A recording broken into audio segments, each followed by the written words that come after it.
Hola a todos, bienvenidos a un nuevo episodio de Midnight Sessions. Este episodio viene a ser la parte 2 de la última session que hicimos, donde entendimos la parte del código y utilizamos el network de standalone. Esta vez vamos a utilizar vamos a hacer las mismas transacciones, pero vamos a realizarlas en el network de testnet. Y para la parte del ecosistema, ya no vamos a ver los dos primeros tópicos que normalmente son blogs y diaries, que lo vimos el episodio pasado. En esta sesión vamos a enfocar en la parte de Academy y Hackathons. El procedimiento va a ser igual. Vamos a dividir esta sesión en dos partes: ecosistema, coding, y al final voy a abrir micrófonos para que tenga una pregunta pueda saltar el stage, me hace la pregunta directamente, tenemos algunos discussions, o pueden escribir sus preguntas en el chat. Excelente. Entonces, en relación a Academy, vamos a estudiar hoy día lo que es Zero Knowledge. Y estamos siguiendo los módulos del curso de Academy que nos está entregando Midnight Team. Entonces, vamos a entrar aquí al material. Para los nuevos que están viendo este tema de material de Academy, está dividido en 8 módulos. Ya hemos estudiado el módulo 1, módulo 2, y ahora estamos estudiando los términos del módulo 3. Hace 2 episodios, en el anterior no vimos la parte de Academy, estudiamos qué cosas son los Zero Knowledge Proofs, cuáles son sus propiedades, las diferencias entre interactive y non-interactive. Y ahora, en esta sesión, vamos a seguir estudiando algunos conceptos de Zero Knowledge, específicamente la parte de los tipos de Proof Systems que tenemos y algunas mecánicas de Zero Knowledge Proof. Este es el material oficial, está en inglés, pero yo hice un resumen para leerlo juntos en español y ir comentando algunos puntos que sea interesante dar algún énfasis adicional. Entonces aquí voy a abrir el de español y vamos a leer juntos. Tipos de sistemas de pruebas de conocimiento cero. Los sistemas modernos de pruebas de conocimiento cero, Zero Knowledge Proof, varían ampliamente en cuanto a rendimiento y supuestos de confianza. Estos dos puntos súper importantes, vamos a recalcarlos. Rendimiento y supuestos de confianza. ¿Cuáles son los estándares que fueron considerados para la parte criptográfica?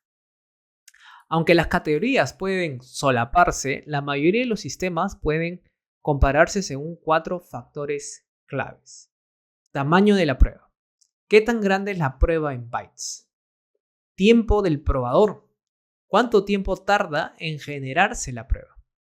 Tiempo del verificador. ¿Qué tan rápido se puede verificar la prueba? Y configuración confiable. El sistema requiere una ceremonia de configuración especial que debe mantenerse segura. Entonces, esto vamos a ver más adelante cómo funciona el caso de Midnight y cuáles son esos parámetros. Pero básicamente, cómo funciona todo este proceso criptográfico es que hay algunos parámetros base que todos los otros materiales criptográficos como resultado parten a partir de esa base. Ahora, ¿cómo se cría este material base? Ahí viene la parte de configuración confiable. Y ahora vamos a ver cómo que funciona esta configuración para diferentes sistemas de Zero Knowledge. No de Zero Knowledge, perdón, de pruebas de conocimiento cero y de sistemas de criptográficos para obtener ese tema de privacidad. Entonces tenemos el sistema de Groth 16 o SIG-Snark. Pruebas muy pequeñas, 200 bytes, y verificación rápida, pero requiere una configuración confiable específica para cada circuito. Es decir, cada nueva aplicación necesita su propia ceremonia de configuración. Por ejemplo, ¿qué blockchains utilizan esto? En Zcash y algunos rollups en Ethereum.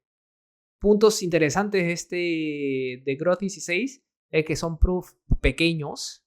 Sin embargo, se requiere este tipo de ceremonia para cada uno de los circuitos. Plonk también usa SIG-Snarks. Un snark universal con pruebas ligeramente más grandes y verificación algo más lenta que Groth 16, pero solo necesita una configuración confiable única, reutilizable entre aplicaciones. Esto lo hace más práctico para ecosistemas como Midnight, ¿no? Entonces aquí ya nos comentan que este tipo de proof se enfoca y se adapta mucho mejor para blockchains tipo Midnight. Ahora, ¿por qué? Y aquí empiezan a hablar de HaloDois. HaloDois es una implementación de Plonk. Entonces HaloDois es un upgrade de este sistema Plonk, con un esquema específico de compromisos polinomiales que permite pruebas recursivas y elimina la necesidad de configuración confiable si se usan unos ciertos backends. Entonces, ¿cuáles son los puntos claves aquí? Primero, tenemos la opción de pruebas recursivas.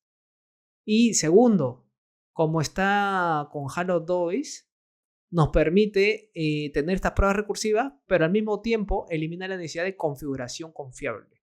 Entonces, en vez de tener toda una ceremonia para cada uno de los circuitos, vamos a tener unos parámetros bases y a partir de esos parámetros es que se van a utilizar para crear el material criptográfico para cada uno de los circuitos. Eso vamos a ver más adelante con el ejemplo de Counter, cómo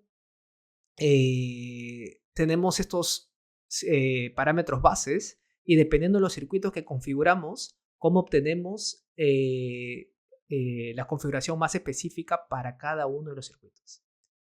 Otros dos sistemas son Bulletproof.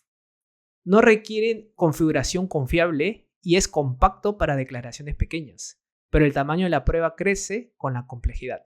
No es sucinto, ¿no? Ese no es sucinto viene de una de las características de Zeek-Snark. La verificación es más lenta y el tamaño de prueba es de 2 a 20 kilobytes. Se vuelve impráctico para programas grandes, ¿no? Por ejemplo, ¿quién lo usa? Monero.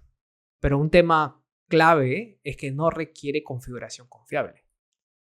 Starks, transparente, ¿no? De ahí viene la palabra, la letra T. Sin configuración confiable. Seguros contra ataques cuánticos y escalable para los generadores. Sin embargo, la propiedad CK debe agregarse explícitamente y las pruebas son grandes, 100 a 200 kilobytes. La verificación es relativamente rápida. Son ideales para cálculos off-chain, por ejemplo Starknet, pero menos adecuados para casos como Midnight, donde el tamaño de la prueba y las garantías de privacidad son críticos.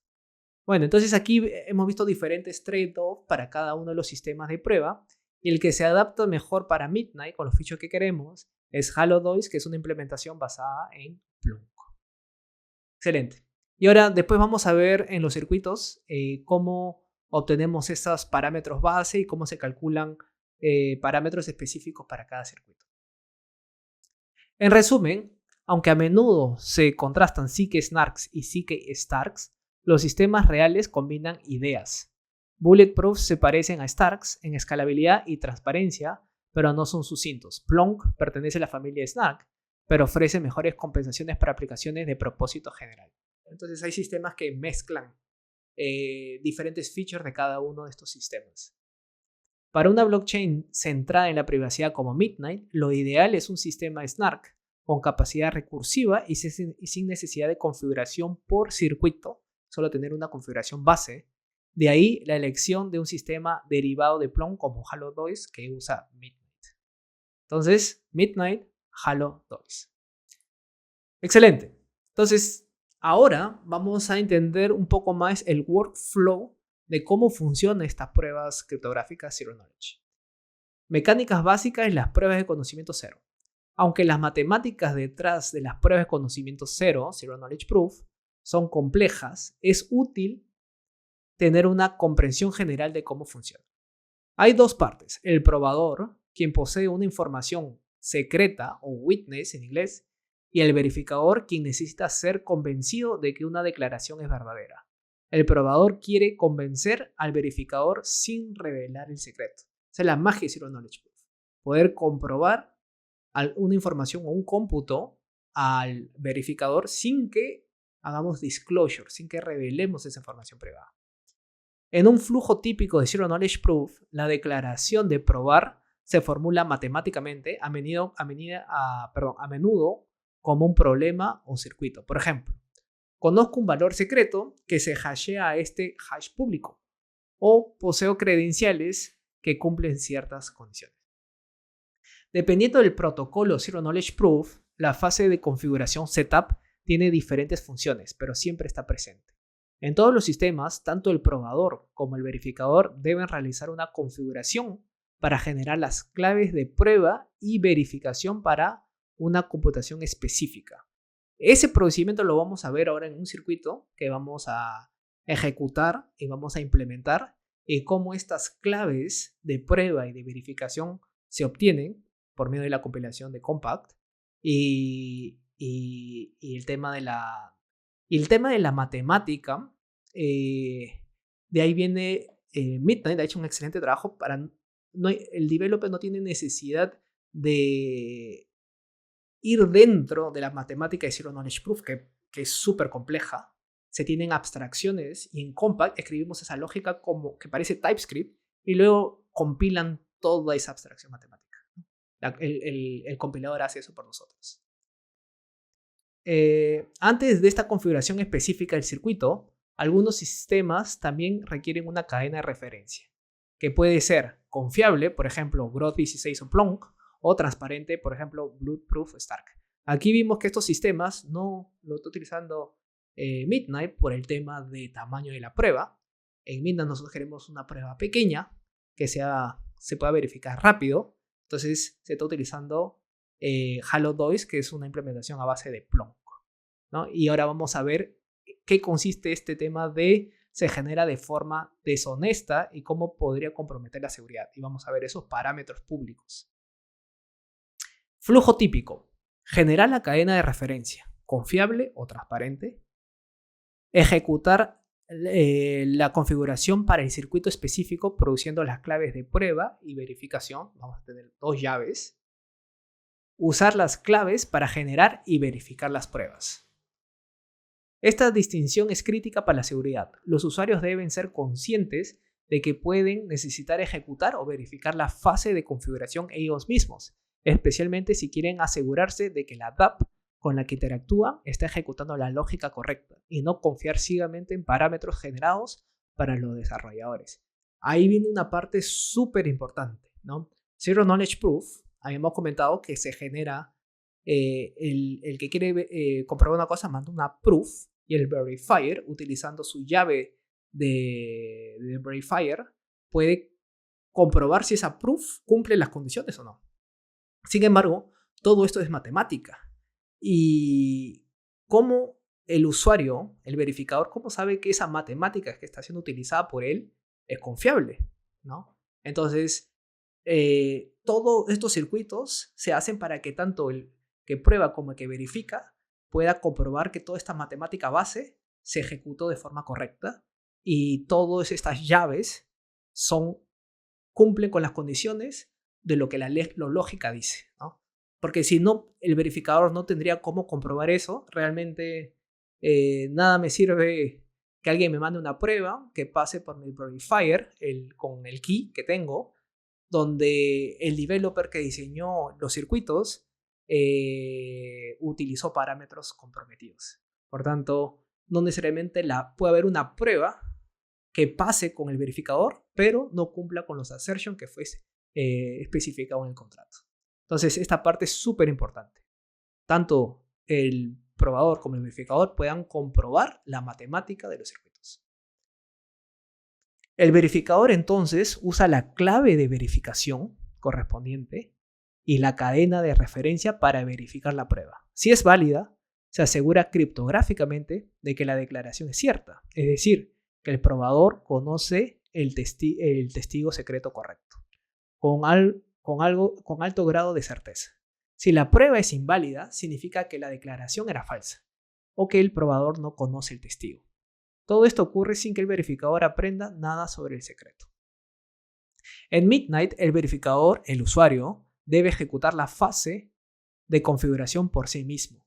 Esto es fundamental para el modelo de confianza. Midnight no genera claves de verificación para los usuarios, ¿no? Este es súper importante. Ellos solo ofrecen los parámetros bases, pero cada developer, escribiendo su código en Compact, va a generar cada una de estas claves de verificación para cada uno de los circuitos. Ahora vamos a ver cuando corramos la transferencia. Al ejecutar la configuración, los usuarios pueden estar seguros de que la lógica de la aplicación corresponde exactamente al circuito que esperan, evitando dApps maliciosas u opacas. Una vez completada la configuración, el probador usa su secreto y la clave de prueba para generar una prueba sucinta. Entonces aquí en la documentación de Midnight, ellos dan aquí un gráfico que muestra todo este flujo. El usuario va a mandar una prueba y esta prueba fue implementada utilizando un proving key. El verificador, usando esta prueba más su verifying key, va a poder comprobar que este proof satisface los assertions que fueron especificados en el verifying key, ¿no? Entonces es súper simple, el flujo es súper simple, matemática es súper compleja, pero tenemos Compact para poder hacer estos circuitos de una forma bien dinámica, ¿no? Entonces el flujo es súper simple. Este verificador en Midnight son los nodos, entonces el proof se genera off-chain y mandamos esa prueba a los nodos que verifican. Y si la proof cumple con las condiciones, se hace una acción en la blockchain que llamamos effects, sea cambiar el state o hacer una transacción, eventos, todo lo que la blockchain específica nos permite hacer. Excelente. Entonces eso en relación a Zero Knowledge Proof, aprendimos cuáles son algunos sistemas y cómo funciona el flujo. Y ahora, antes de saltar con algunos códigos de OpenZeppelin, quería hablar un poco en relación a los hackathons. Ahora, ellos actualizaron aquí la página de hackathons que está siendo hosteada por Midnight. Y actualmente mencionan hackathons que tenemos virtuales y hackathons en persona, ¿no? Entonces, tenemos dos sucediendo o que van a suceder en el corto plazo. Uno es el Virtual Hackathon. Son hackathons que duraban un mes, ahora están durando 2 meses. Y el hackathon que está teniendo actual es el Midnight Mini dApp Hackathon. Termina en agosto 22, entonces hay bastante tiempo para que se puedan inscribir y participar. La idea de estos hackathons virtuales, ya que son de 2 meses, es que el developer tenga tiempo de pasar por toda la secuencia de aprendizaje. Aprender, hacer networking, preguntar en Discord, en el forum de Midnight, tener las respuestas, optimizar su código y presentar el proyecto en el hackathon. Ahora, aún así que sea 2 meses, la idea de este hackathon virtual no es tener aplicaciones súper complejas, ¿no? De ahí viene el título de este hackathon, que son mini dApps hackathons. Ellos, los de Midnight, quieren que los developers se enfoquen en un problema específico o un feature que quieran ver o un user experience que consideran súper interesantes que estén en las aplicaciones Midnight y resolver ese problema específico, ¿no? Sin necesidad de preocuparse con una aplicación end-to-end o que tenga 10, 12 features. Es enfocarse en un feature específico y resolver. Entonces, súper interesante para empezar a desarrollar aplicaciones en Midnight y hoy en día se tiene bastantes ejemplos en el ecosistema. Ejemplos de Compact, cómo inicializar circuitos, hay materiales de diferentes developers. Entonces, les recomiendo 100% que entren y que participen en estos hackathons y van a tener apoyo de diferentes developers del ecosistema. No hay una cosa que siempre me preguntan en relación a estos hackathons, es que dicen, no voy a entrar porque aún no sé cómo programar o no sé cómo escribir contratos en Compact. La idea de los hackathons no es, sí es competición, pero yo personalmente siempre digo, entren a hackathons si quieren aprender. Hackathons es excelente para aprender, ya que realmente empezando a escribir código van a darse cuenta de las deficiencias o lo que no saben. Y ahí van a poder entrar, van a poder hablar con developers y ellos van a ayudar y van a enfocar sus ideas. Entonces, hackathon es para aprender y para hacer networking. Entonces, no esperen a que sean, digamos, profesionales. Nadie es profesional, todo el mundo está aprendiendo, esto cambia todo muy rápido. Entonces, no esperen a que se sientan seguros. Láncense, empiecen a hacer aplicaciones y la comunidad es muy amigable. Y otros tipos de hackathons que hay son los in-person, ¿no? Que son presenciales. Hay hackathons diversos en el mundo y van a empezar a listarlos aquí ahora, los de en persona. Y el próximo que va a ser ejecutado es en Argentina, en Buenos Aires, el 23 de agosto. Es un hackathon, a diferencia de estos hackathons de virtuales, que duran 2 meses, estos hackathons son de 1 o 2 días. Entonces es una dinámica diferente, súper interesante, donde yo veo estos hackathons más como una idealización, ¿no? 2 días es bien difícil hacer una aplicación. La idea es empezar desde cero y tener un producto, ¿no? Entre comillas, producto en 2 días. Es más una idea y un compartir experiencias con diferentes developers, y el networking es excelente, ya que básicamente son todos los developers en un ambiente cerrado, donde pueden tener contacto de experiencias, aprendizaje y pasar por el sufrimiento juntos, ¿no? Porque un hackathon de 1 día, 2 días es foco, ¿no? Entonces, súper recomendable también si están cerca. Este hackathon está enfocado en Argentina y Latinoamérica.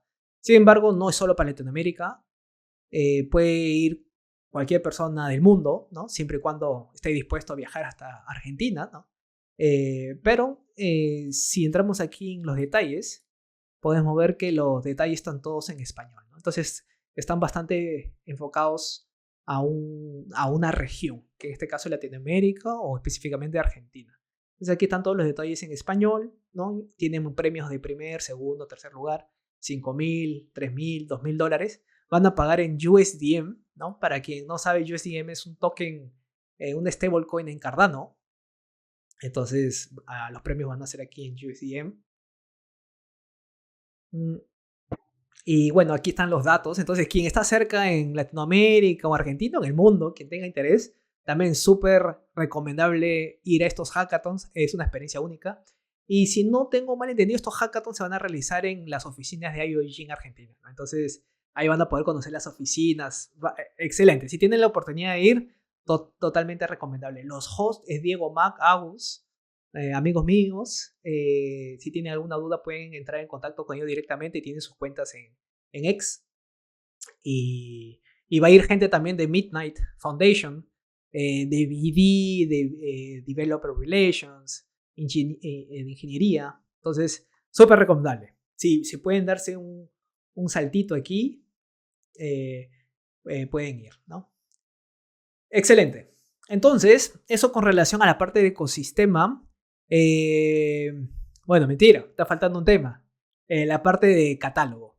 Nosotros vamos a hablar ahora de OpenZeppelin, ¿no? En un episodio pasado les había comentado un poco en relación a esta empresa, cómo se van a venir realizando los estándares. Entonces, lo que vamos a hacer ahora es hablar un poco de estándares, cómo se van a llevar a cabo en Midnight y qué está haciendo OpenZeppelin con estos contratos, Token Smart Contract Primitives. Entonces, para esto vamos a abrir el repositorio de OpenZeppelin.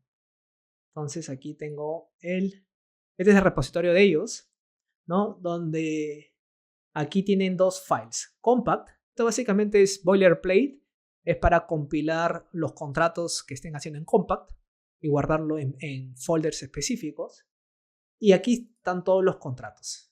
Entonces vemos que ya han hecho de varios tipos. Tenemos Access Control, Archive, Fungible Tokens, Multi-Token, Non-Fungible Tokens, Ownables.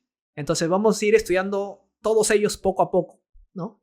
En el transcurso de las sessions, explicando cuál es el objetivo, cuáles son los padrones, cuáles son los estándares que utilizan. Pero quería dar un poco de contexto de lo que se está haciendo junto con GameMaker, junto con el MIP Process. Los que conocen un poco ya la blockchain de Cardano, probablemente están un poco más conscientes de este procedimiento, que por ejemplo en Midnight se va a llamar MIP, que es Midnight Improvement Proposals, ¿no? Donde se establecen los estándares para que diferentes developers comiencen a desarrollar siguiendo los mismos estándares, que al final lo que se busca es la interoperabilidad y sinergias, ¿no? No todo el mundo tiene que inventar la rueda nuevamente. Si alguien ya hizo algo, se puede construir encima de ese sistema respetando los estándares para que, por ejemplo, las wallets, Lace, sepan cómo leer los parámetros de aquellos estándares. Porque si tú no sigues ese estándar, el cliente, por ejemplo, una wallet, no va a poder leer tus variables, ya que no está siguiendo el estándar. Entonces, es interesante, va a haber un procedimiento para que estos estándares se empieza primero con un discussion, una idealización. Entonces, lo que están haciendo aquí es un repositorio donde la comunidad puede participar, puede entender, puede dar sugerencias, discussion issues en su repositorio. De ahí nacen las discussions. Hay un repositorio del Mi Process donde también se va a tener discussions y eventualmente todos los discussions, todos los comentarios, feedback de la comunidad se traduce en un estándar. Por ejemplo, MIP 002, ¿no? El estándar de tokenización. Ahora, el token en Midnight va a ser súper interesante de ver de cómo se crea realmente el estándar final o estándares finales, ya que se tienen características tanto de blockchains de state local, como ese caso de Cardano con UTXOs, pero también se tiene características de blockchains con state global, como Ethereum. Y aparte se tiene features como privacidad. Entonces, estamos mezclando diferentes características de diferentes ledgers y creando un sistema de tokenización padronizado. Entonces, se puede replicar de diferentes sistemas, pero al final realmente el modelo de tokenización de Midnight es único. Entonces vamos a estudiar uno de estos posibles estándares, ¿no? Digo posibles porque aún no hay un MIP, ¿no? Si está en un MIP es como que pasó la discusión y es aceptado por la comunidad y por los MIP editors. Entonces vamos a analizar este primero de fungible tokens, que serían no los NFTs, que llamamos non-fungible tokens, sino los fungible tokens. Para quien no conoce, podemos simular, por ejemplo, el dólar, ¿no? Alguien tiene $1, otra persona tiene $1, entre ellos se intercambian ese dólar, es el mismo. Un NFT y es un non-fungible token, digamos, por ejemplo, una casa y un edificio. Cada uno tiene una representación única. No hay como uno representar el otro, ¿no? Entonces, este fungible token, ellos han creado aquí su estándar. Vamos a ver cómo están definiendo el posible estándar y cómo es el framework que están utilizando. Entonces también es súper interesante, ya que quien quiere probar contratos en Midnight puede seguir el estándar que ellos, el framework que están utilizando para listar diferentes contratos inteligentes. Entonces, vamos a ver, fungible tokens. ¿Cómo está estructurado su repositorio? Aquí esto es boilerplate. Aquí dentro tenemos un file de source. Y aquí dentro tenemos artifacts, test, witness y tenemos un contrato, ¿no? ¿Cómo sabemos que es un contrato? Porque tiene la extensión .compact. Ahora, ¿qué hay en artifacts? Vamos a ver. Si aquí vemos artifacts, podemos ver que tenemos dos files, fungible token y mock fungible token. Vamos a abrir uno de ellos y tenemos el compiler y tenemos el contrato. Vamos a abrir compiler, es solo información, y contrato, tenemos el output después de compilar los contratos. Entonces, este file, ¿cómo se está obteniendo? Corriendo nuestro compact para los contratos. Entonces, el output se está guardando en este fungible token. Quien ya estuvo desarrollando contratos con compact, pueden haber estado utilizando otros frameworks, otros padrones. Los padrones se pueden customizar dependiendo de la necesidad del developer. Y ellos lo hicieron con este file compact. Aquí dentro hay files de builders y de compilers, donde ellos especifican: quiero compilar mi contrato y guardar el output en este file específicamente con este nombre, ¿no? Entonces, todo eso se puede customizar y el team de OPCP-Link está customizando todo esto en este file compact. Excelente. Y ellos están poniendo ese output en artifacts. Entonces, si entramos aquí en mock, podemos ver igual. Tenemos el output de los resultados, ¿no?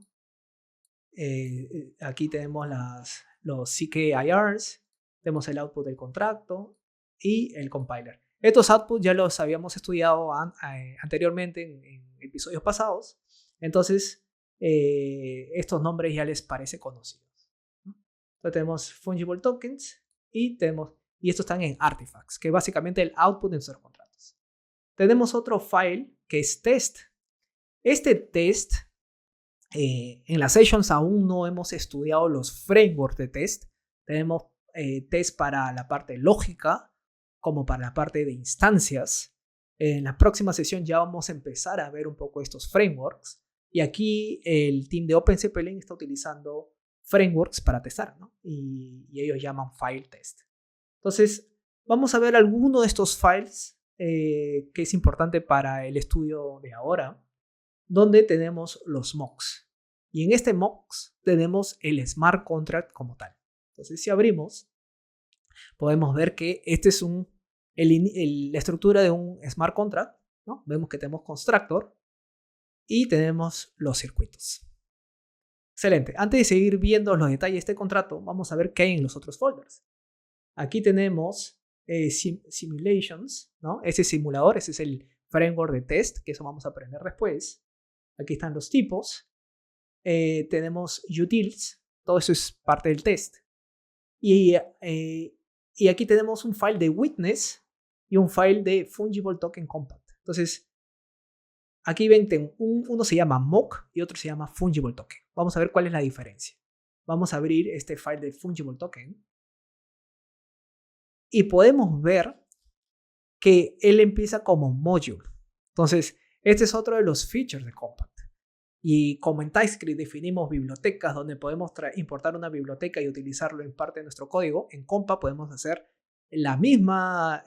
podemos tener la misma funcionalidad utilizando el concepto de modules. Entonces, por ejemplo, aquí vemos que este .compact está representando una biblioteca, module, que decimos en compact, que se llama fungible token. Y en el contrato, aquí arriba, podemos ver que estamos importando ese módulo, fungible token, y estamos importando Compact Standard Library. Ese Compact Standard Library es un módulo que ya está disponibilizado por el team de Midnight, pero cada uno puede crear sus propios módulos. Por ejemplo, en el caso de OpenCPLink, para dividir y estructurar el código de una forma eficiente, ellos crearon su propio módulo.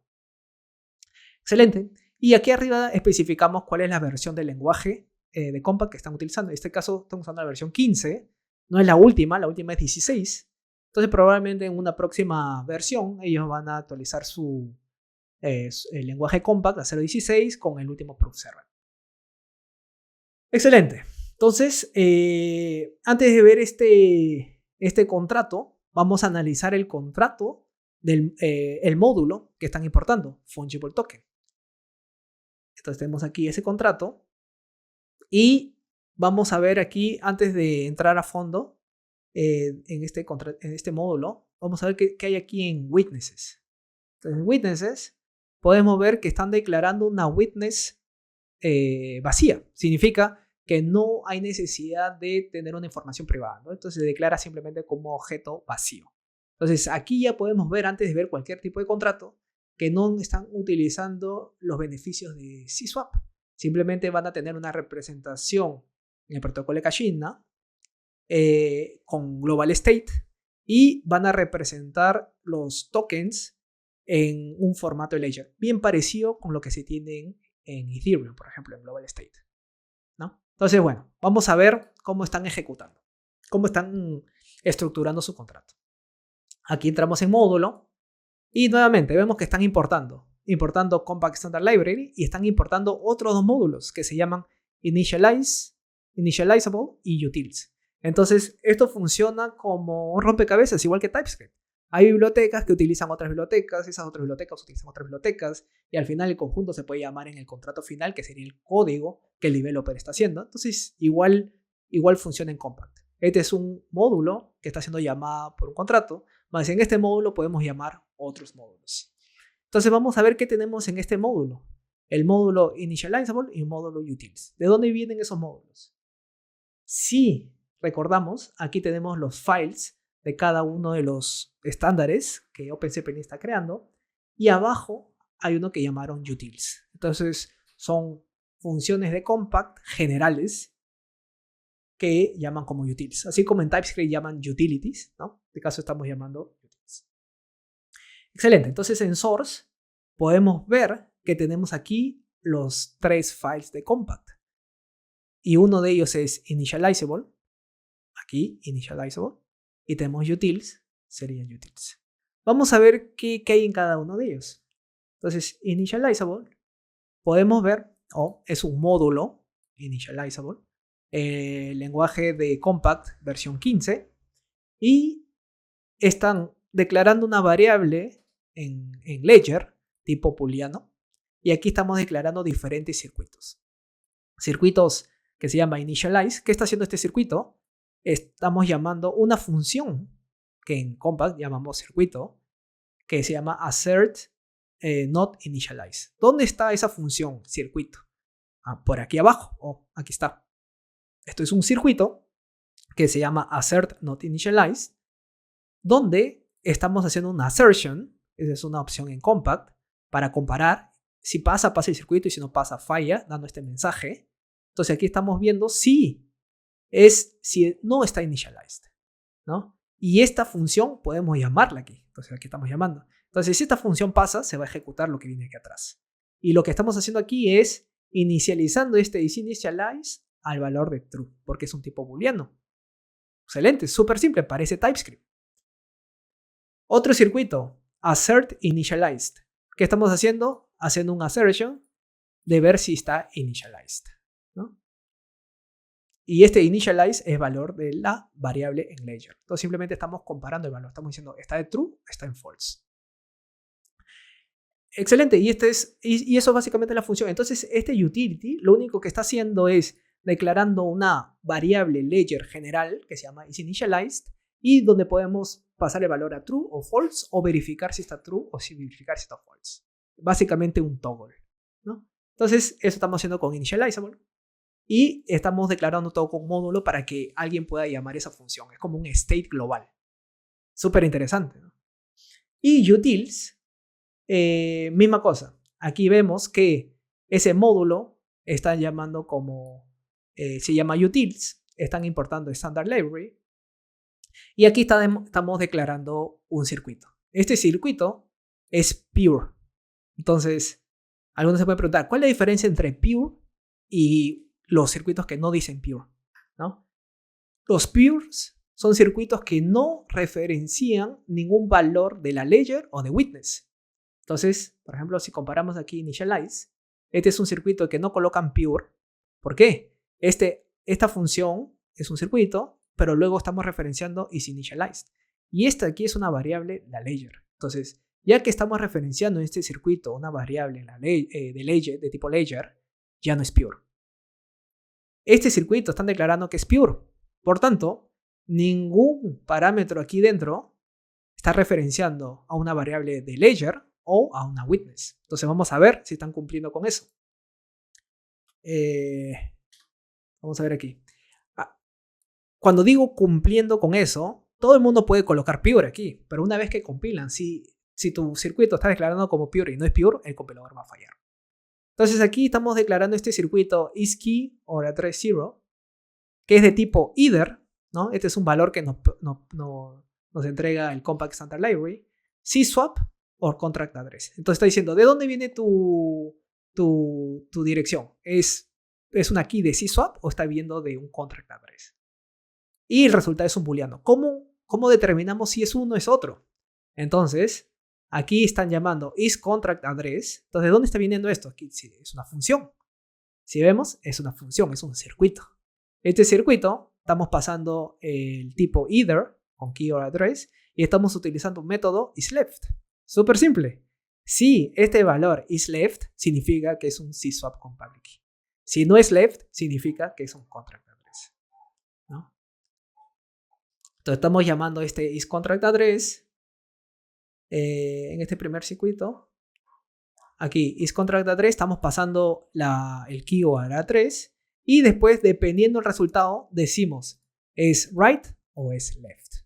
Entonces, súper simple. Y aquí el tema de pure, súper importante. En un futuro vamos a ver cuál es la diferencia de este pure, qué beneficio nos da una función que sea pure o que no sea pure.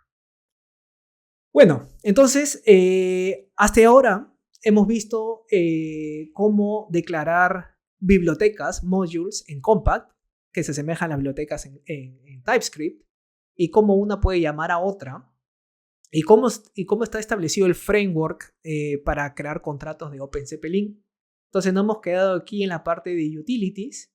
En el próximo episodio vamos a continuar analizando estos utilities y seguir conectando este módulo de Fungible Token, y al final vamos a conectar con el módulo anterior. Entonces, todos son partes. Vamos a ir estudiando poco a poco y entendiendo, ¿no?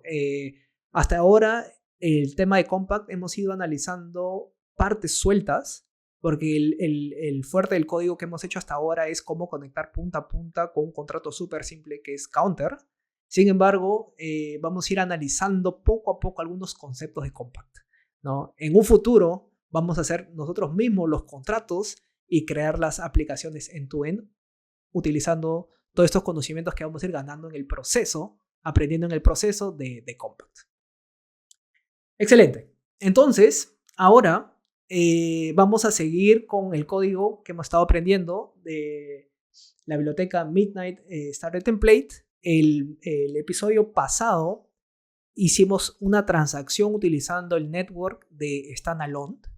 Ahora vamos a repetir el proceso, pero utilizando el network de testnet y ver cuáles son las diferencias que hay en los dos procesos o no hay ninguno. Vamos a analizar. Entonces, para esto, vamos a entrar a la pasta al folder de Counter CLI. Aquí vamos a entrar al folder CLI. Vamos a abrir Docker, ¿no? Entonces, hay que... todo esto ya hemos visto en los episodios pasados. Entonces vamos a esperar que abra Docker. Mientras abre, ya está abriendo. Entonces aquí tenemos Docker. Para verificar que está bien conectado, vamos a correr Docker version. Y podemos ver aquí que tenemos Docker. Excelente. Entonces ahora sí, aquí en Counter CLI, si nos vamos a package.json, tenemos los diferentes scripts que podemos correr. En el episodio pasado corrimos el script standalone. Esta vez vamos a correr testnet remote ps, que básicamente vamos a correr nuestra transacción utilizando Node e indexador de instancias que ya fueron hechos deployment y están en la nube, hosteadas por Midnight, y el proof server sí vamos a hostearlo localmente con Docker. Entonces todo eso se va a inicializar con este comando testnet remote ps. Entonces para ejecutar es simplemente correr npm run y vamos a correr testnet remote ps. Entonces corremos el script. Si vemos aquí en Docker se inicializaron las instancias. Esta vez solo se está inicializando proof server. En el episodio pasado se inicializaron 3 instancias: Node, indexador y proof server. Pero como les comenté, vamos a usar instancias que ya fueron hechos deploy por Midnight, que es el indexador y el Node, y solo el proof server que vamos a hostearlo nosotros. Entonces, si vemos aquí los logs, podemos ver que hemos bajado los parámetros, tanto los de BLS que vamos a utilizar para nuestros circuitos, como los parámetros de CSwap. Ahora quizás algunos ya conectaron lo que aprendimos en la parte de parámetros con Hello2 con los parámetros que tenemos ahora en el proof server. Entonces, esto viene a ser nuestros parámetros bases. Y utilizando estos parámetros, y dependiendo de las configuraciones que tengamos en nuestros circuitos, vamos a configurar los parámetros específicos de cada circuito. En el caso de CSwap, ya tenemos los específicos. Ya tenemos los CKIRs, provers y verifiers, tanto para outputs, para sign y para spends, ¿no? Entonces, estamos conectando los conceptos con la parte práctica. Excelente. Entonces ahora, aquí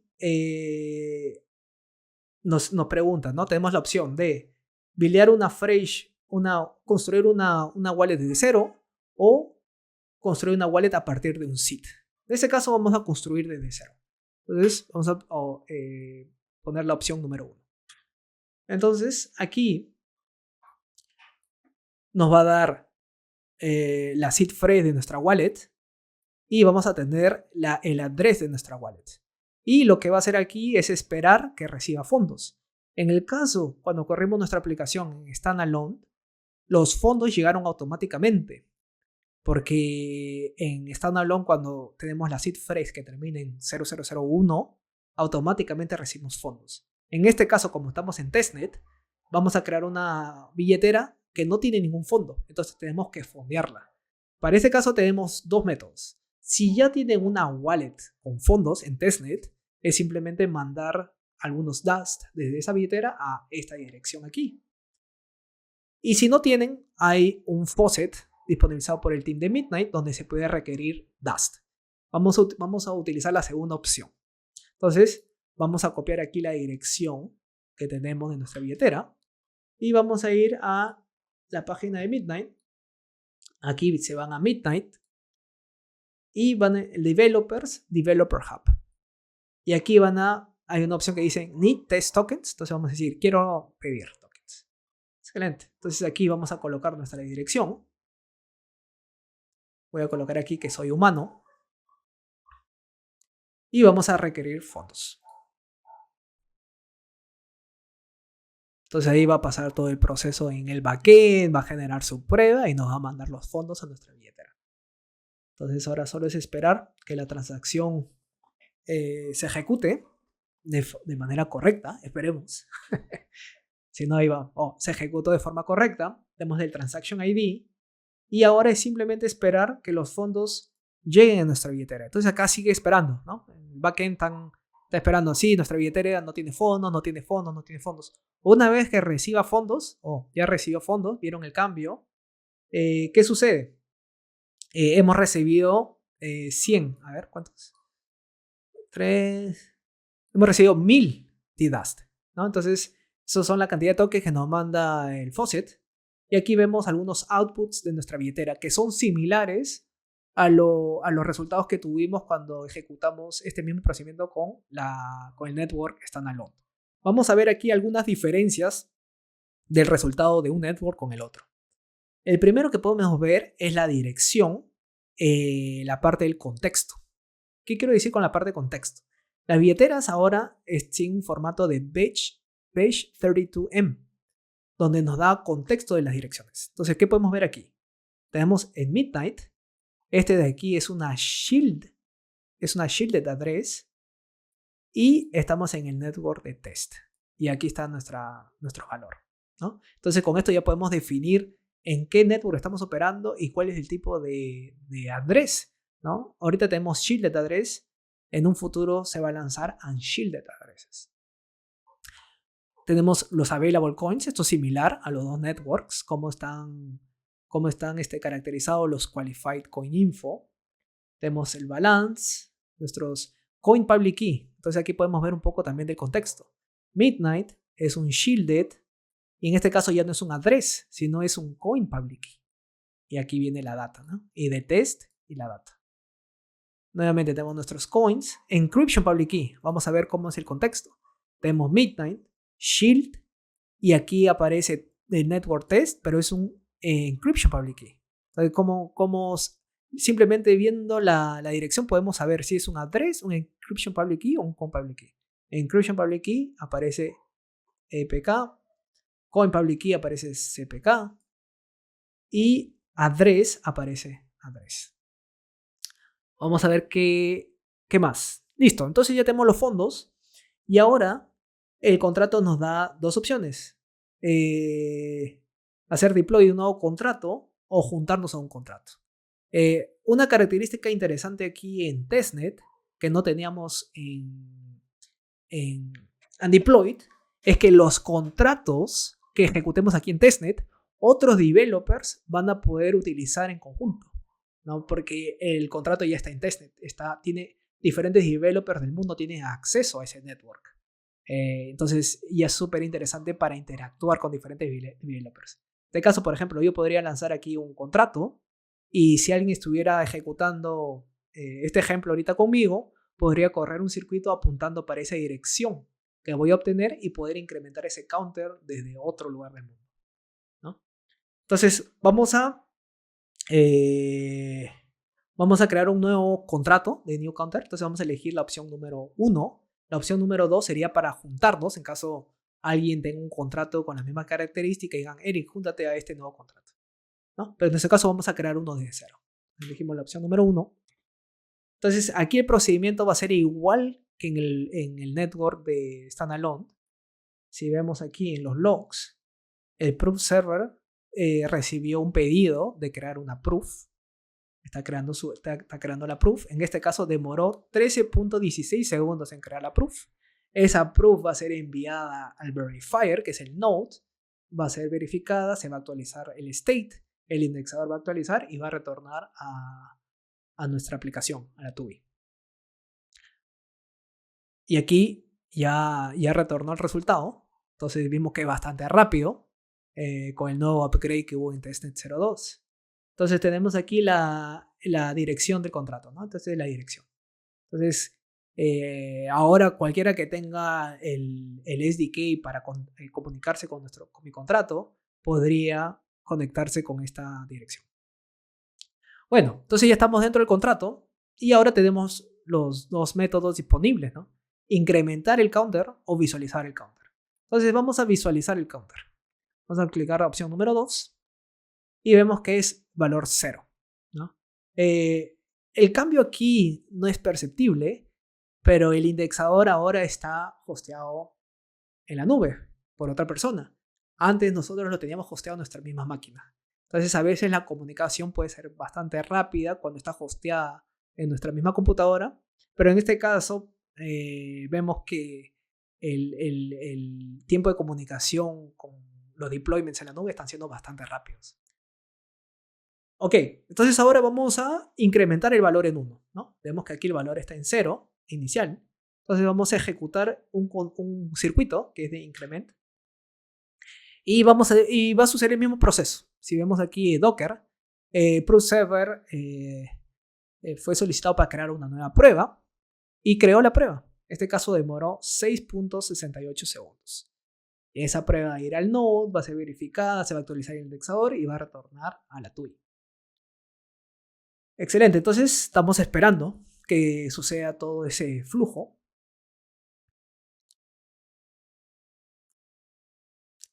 Aquí solo esperar. Listo, se ejecutó. Entonces aquí los resultados son bien parecidos a lo que vimos en el episodio pasado. Tenemos el transaction hash, transaction ID, blocked height, blocked hash. Tenemos el program. Esto aquí es impact, es el código que se corre en el node. No hay necesidad de escribirlo desde cero. Eso es parte del output que obtenemos cuando compilamos nuestro contrato en Compact. Aquí tenemos la parte de succeed, tenemos los effects, ¿no? En este caso, claim contracts, claim nullifiers, claim receive, claim spends y mints. Está todo vacío porque no estamos interactuando con ningún token. El costo de la transacción, el programa que va a ser ejecutado on-chain. Fallible effects, no tenemos nada. Y aquí informaciones de la parte privada, ¿no? Todos estos datos habíamos visto anteriormente, no cambió nada en relación al network que estamos utilizando en Testnet. Y bueno, y ahora sí ejecutamos la opción número 2 de visualizar el state actual de nuestro contrato 2. Podemos ver que se incrementó, ¿no?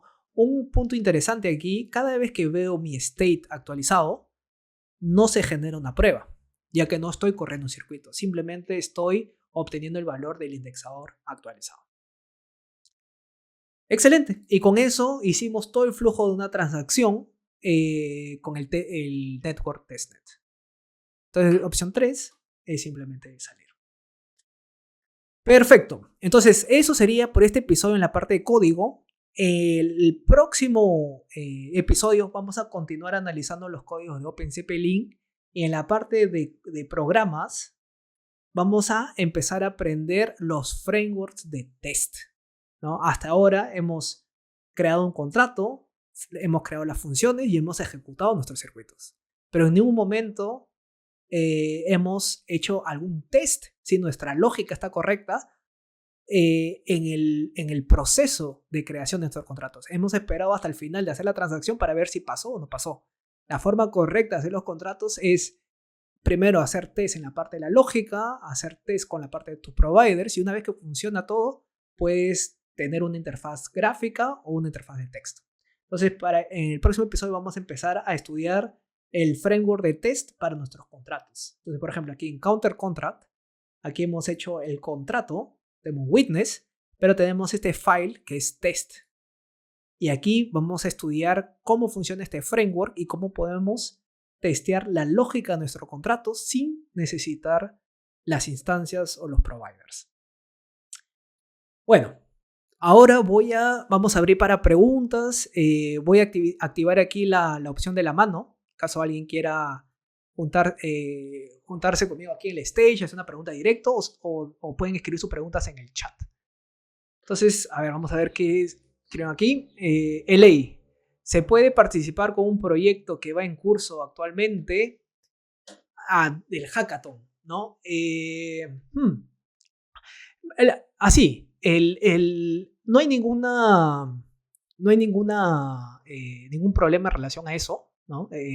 Los hackathons, mi duda inicial fue dependiendo qué hackathon, ¿no? Normalmente los hackathons de 2 meses son proyectos que tú ya puedes haber inicializado antes. Siempre y cuando tu proyecto se encuadra en el objetivo del hackathon, el topic, que realmente son súper amplios, no hay ningún problema. Tú si has estado trabajando en el transcurso del tiempo y quieres presentar ese producto en el hackathon, bienvenido, no hay ningún problema. Ahora, los hackathons presenciales, por ejemplo, el de Buenos Aires, como son 2 días, ahí sí normalmente, no sé las reglas que va a haber ahora en Buenos Aires, normalmente son proyectos que sí tienes que empezar desde cero, porque se enfoca bastante en idealización y una cosa bien práctica, ¿no?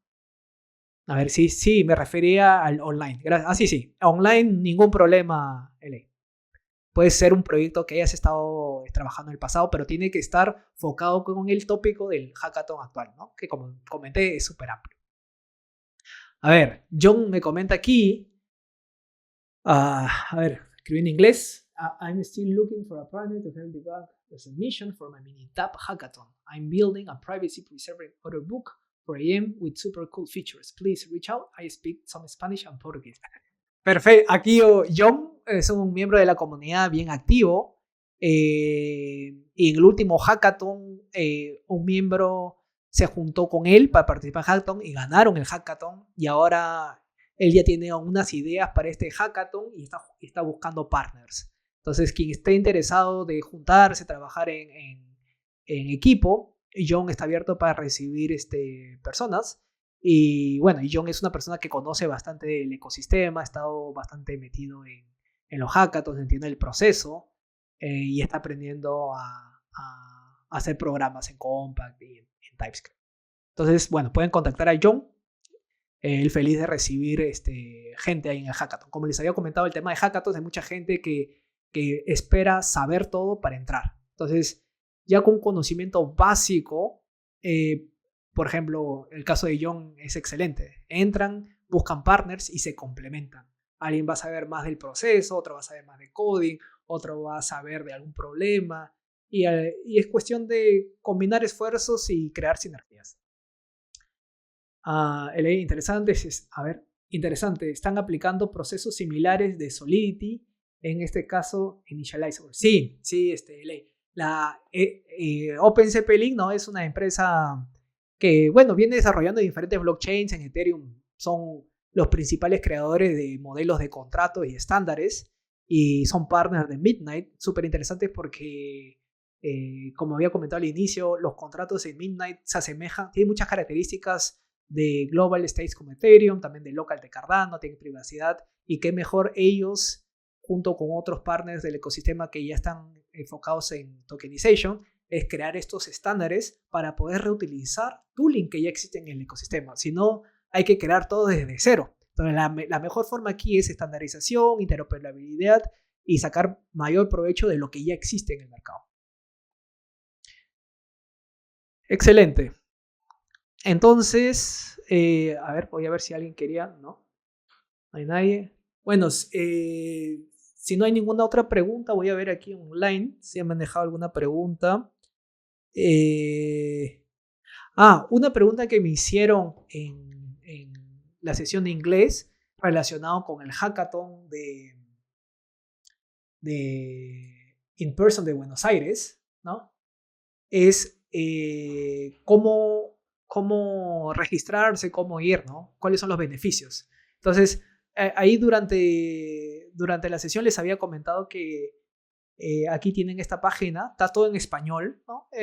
Si necesitan saber en inglés pueden copiar eso y ponerlo en una inteligencia artificial, les va a pasar todos los detalles en inglés.